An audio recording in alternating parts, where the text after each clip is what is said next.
జగిత్యాల జిల్లా ధర్మపురిలో 2 రోజుల ప్రవచన కార్యక్రమంలో భాగంగా లక్ష్మీ నరసింహస్వామిని ప్రముఖ ప్రవచనకర్త చాగంటి కోటేశ్వరరావు దర్శించుకున్నారు.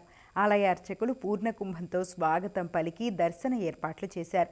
దర్శనానంతరం ప్రముఖ ప్రవచనకర్త చాగంటి కోటేశ్వరరావు మాట్లాడుతూ అపూర్వమైన ఆలయాల్లో ధర్మపురి లక్ష్మీ నరసింహస్వామి క్షేత్రం ఒకటని తెలిపారు. మంత్రి అడ్లూరి లక్ష్మణ్ కుమార్ చాగంటిని సన్మానించారు.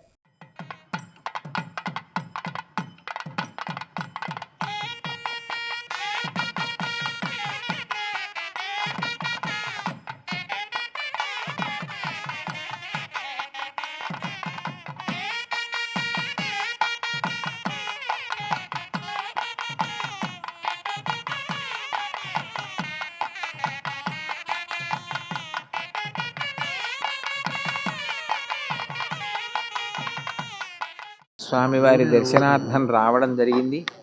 స్థానికంగా ఉన్నటువంటి మంత్రి గారు, వారి కుమారుడు ఈ క్షేత్రం అభివృద్ధిలోకి రావాలని చాలా విశేషమైనటువంటి పట్టుదలతో కృషి చేస్తున్నారు.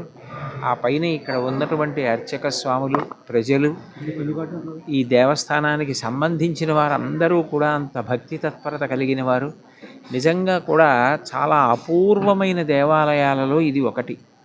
మనిషి కోరుకునేది దీర్ఘాయుర్దాయం.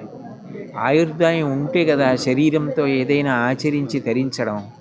దానికి కావలసిన దీర్ఘాయువుని ఇవ్వడానికి ప్రతిబంధకం ఏదిందో అది తొలగించే యమధర్మరాజు గారు ఇక్కడ విరాజమానుడై ఉండడం. దేవాలయం చుట్టూ 8 దిక్కులా కూడా హనుమ పరివేష్టించి ఉండి స్వామిని సేవిస్తూ ఆ దేవస్థానాన్ని రక్షణ చేస్తూ ఉండడం.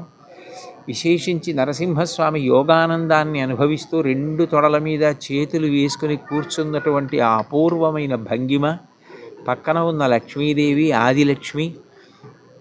ఇంత గొప్ప దేవస్థానం చాలా అరుదైనటువంటి దేవాలయం, చాలా చాలా అరుదైన దేవాలయం. ఇంత గొప్ప దేవాలయం మనకి ఇంత సమీపంలో ఉండడం, ఇక్కడ సేవించుకోగలగడం నిజంగా పూర్వజన్మ సుకృతం ఉన్నవారికి మాత్రమే సాధ్యమయ్యే విషయం.